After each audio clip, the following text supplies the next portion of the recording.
Assalamualaikum, saya Cipta Hening, pengasuh Majelis Dzikir dan Tasawuf Sirul Asror Mojokerto, sebuah majelis yang mengajarkan dan membimbing perjalanan rohani seseorang melalui jalur Nur Muhammad, sebuah majelis yang bersanadkan kepada Sayyidi Syekh Nur Alam Shah Utsman bin Harun Utsman.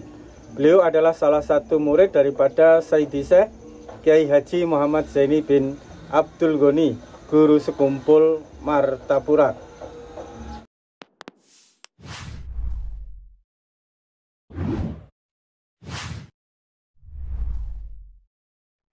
Perjalanan rohani seseorang itu ditandai kalau kita menjadi murid, kita menjadi salik, lalu kita mulai belajar meniti jalan perjalanan rohani, mulai belajar berjalan untuk bermakrifat kepada Allah Subhanahu wa Ta'ala.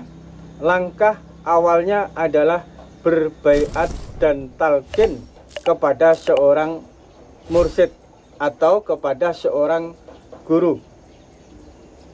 Kenapa baiat dan talqin ini menjadi sebuah pondasi, menjadi sebuah titik awal perjalanan seseorang di dalam pengenalan diri dan pengenalan kepada Tuhan? Ada beberapa alasan dan ada beberapa rahasia. Akan tetapi semua alasan, semua rahasia itu sangat tergantung kepada baiat dan talqinnya. Apakah baiat dan talqin dari seorang guru itu mempunyai sanad atau tidak? Karena di dalam proses perjalanan rohani banyak sekali jenis ragam daripada baiat dan talqin. Pada kesempatan kali ini saya akan membahas tentang baiat dan talqin yang bersanad kepada Sayyidina Muhammad Rasulullah Shallallahu Alaihi Wasallam waktu baginda Nabi membaiat Sayyidina Ali karamallahu wajhah. Dari baiat dan talqin Rasulullah kepada Sayyidina Ali inilah rambu-rambu serta batasan-batasan dan hukum secara tidak tertulis di dalam perjalanan rohani seseorang itu bisa terbimbing dengan baik, dengan selamat, sehingga tidak tersesat. Di dalam baiat dan talqin Sayyidina Muhammad Rasulullah Shallallahu Alaihi Wasallam kepada Sayyidina Ali itu dibaiatkan tentang tauhid ketuhanan, lalu dibaiatkan tentang tauhid kenabian atau tauhid kerasulan. Sehingga di dalam proses perjalanan seseorang tidak meninggalkan salah satu di antara dua tauhid tadi.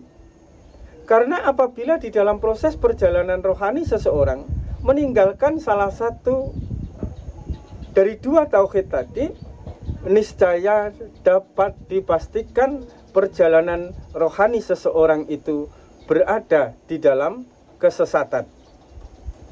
Lebih fatalnya lagi, mengalami kematian hati dan kematian rohani. Lalu bagaimana baiat yang diajarkan oleh Rasulullah Shallallahu Alaihi Wasallam yang pernah dibaiatkan kepada Sayyidina Ali? Dan baiat ini adalah sebuah baiat yang menjadi kewajiban yang dibaiatkan di dalam Majelis Sirul Asror.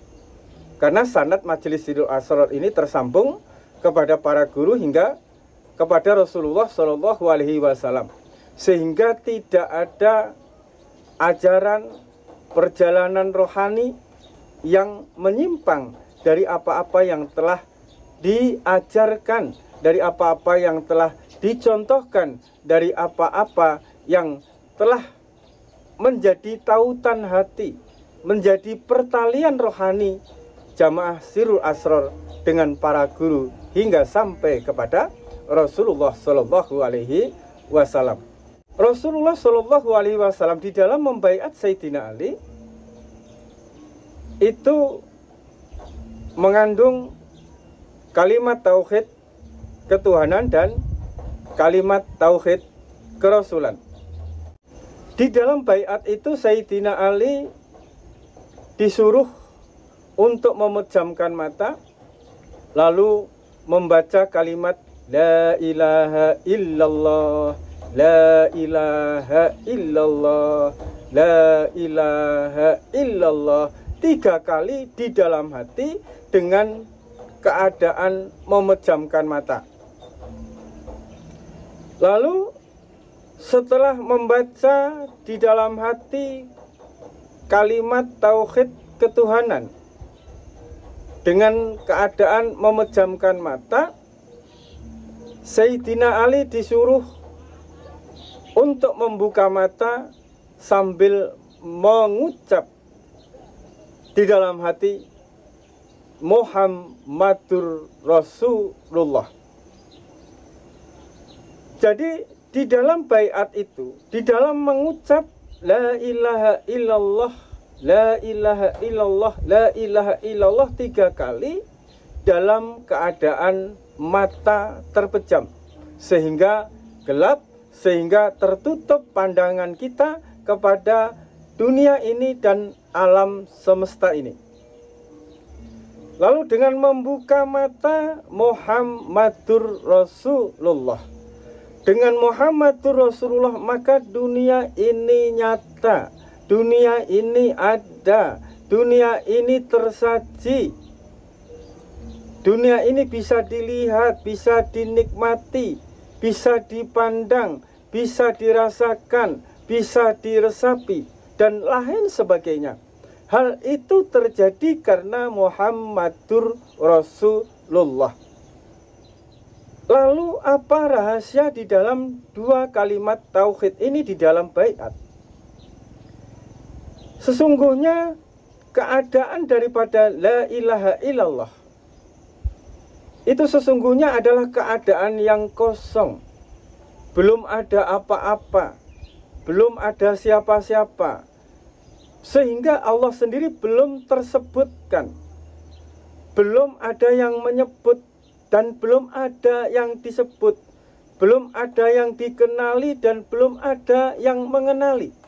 Masih kosong, masih ajali, masih sendiri. Itulah keadaan daripada Allah Subhanahu wa Ta'ala. Allah yang sendiri yang belum menciptakan Nur Muhammad, belum menciptakan makhluk, belum menciptakan dunia dengan segala isinya, belum menciptakan setiap alam yang ada di dalam kehidupan ini. Selanjutnya dengan membuka mata lalu mengucap Muhammadur Rasulullah. Ini rahasia yang terungkap, bahwa segala sesuatu yang nyata, yang nampak, yang terang benderang di dalam kehidupan kita, yang kita bisa menyaksikan segala sesuatu, yang kita bisa menikmati segala sesuatu, yang kita bisa mengenali segala sesuatu ini, karena Muhammadur Rasulullah. Apabila tidak ada Muhammadur Rasulullah, maka segala sesuatu ini tidak nampak dan kita tidak bisa mengenal Allah. Inilah betapa pentingnya kita berbaiat kepada guru yang bersanad, sehingga rahasia perjalanan rohani itu benar-benar sempurna, terbuka, diarungi, diselami, dikenali, dirasakan, sehingga tidak mudah tersesat di dalam perjalanan. Perjalanan rohani di dalam mentauhidkan Tuhan dan mentauhidkan Rasulullah ini adalah satu kesatuan yang tidak bisa terpisah. Apabila seseorang hanya bertauhidkan tunggal kepada La ilaha illallah, maka kehidupannya akan kosong. Kenapa? Karena belum ada segala sesuatu, belum ada apa-apa. Sehingga apabila seseorang hanya mentauhidkan syahadat tunggal la ilaha illallah, maka kehidupannya juga akan kosong, rezekinya kosong, pekerjaannya kosong, kesehatannya kosong, rumah tangganya kosong, semua urusannya itu menjadi kosong. Kenapa?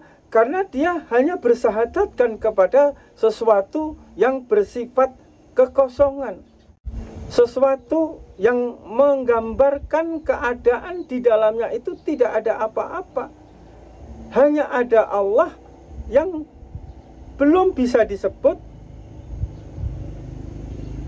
belum bisa dikenali, belum ada alam ciptaan. Inilah yang perlu kita renungi, inilah yang perlu kita gali lagi.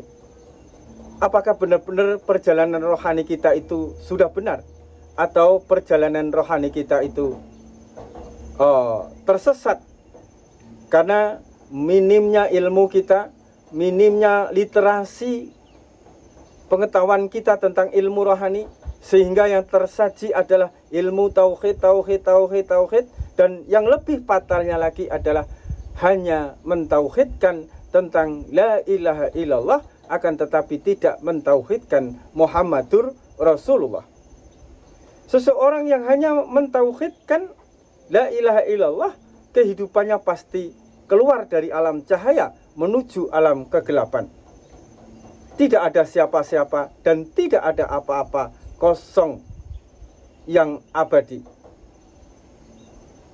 Maka agar diri kita selalu berproses menjadi lebih baik dan perjalanan rohani kita tidak mengganggu kehidupan duniawi kita, tidak mengganggu usaha kita untuk memberikan nafkah zahir dan batin dan membahagiakan keluarga kita, anak-anak kita, orang-orang terdekat kita, ibu bapak kita, tetangga kita, lingkungan kita.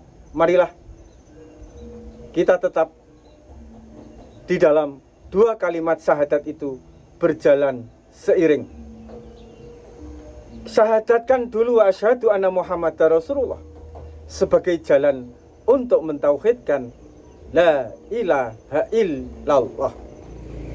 Sering saya menjelaskan sebagai ibarat la ilaha illallah itu adalah seorang koki yang memasak, yang menciptakan masakan dengan aneka rasa dan aneka ragam jenis masakan. Lalu Sayyidina Muhammad Rasulullah itu sebagai pelayan atau pramusaji yang mengantarkan masakan itu di depan kita, menjadi hidangan yang lezat di dalam kehidupan kita. Sehingga apabila kita tidak bersikap baik kepada pelayan, tidak berpesan makanan kepada pelayan atau pramusaji, kita pesan apa saja, es teh kah, es jus kah, lalu makanan nasi goreng kah, nasi bebek kah, semua itu kita sampaikan kepada pramusaji, sehingga pramusaji inilah yang menyampaikan kepada Allah Subhanahu wa Ta'ala sebagai koki yang membuat, yang menciptakan, yang menjadikan masakan itu jadi, lalu disajikan oleh junjungan kita Nabi besar Muhammad Sallallahu Alaihi Wasallam. Inilah adab, inilah makna dan arti daripada baiat dan talqin di dalam proses perjalanan rohani seseorang. Selain itu, baiat dan talqin ini adalah untuk mengikatkan hati para salik, para murid yang baru mau memasuki perjalanan rohani, sehingga hatinya itu terikat dengan para guru dan Rasulullah Shallallahu Alaihi Wasallam, sehingga hatinya tidak tersesat di dalam perjalanan. Apabila hati seorang salik itu tidak diikatkan, tidak disambungkan dengan hati para guru dan Rasulullah Shallallahu Alaihi Wasallam, niscaya hati seorang pejalan itu akan mudah terlepas dari perjalanan rohani akan mudah tersesat, akan mudah terganggu, tergoda oleh bujuk rayu yang menyesatkan, yang membuat hatinya semakin gelap dan terputus dari perjalanan rohani secara istiqomah. Marilah kita belajar rohani dengan baik dan belajar kepada guru yang benar-benar sanadnya tersambung kepada Rasulullah, sehingga perjalanan rohani kita menjadi indah, berkah, dan penuh keberlimpahan di dunia ini.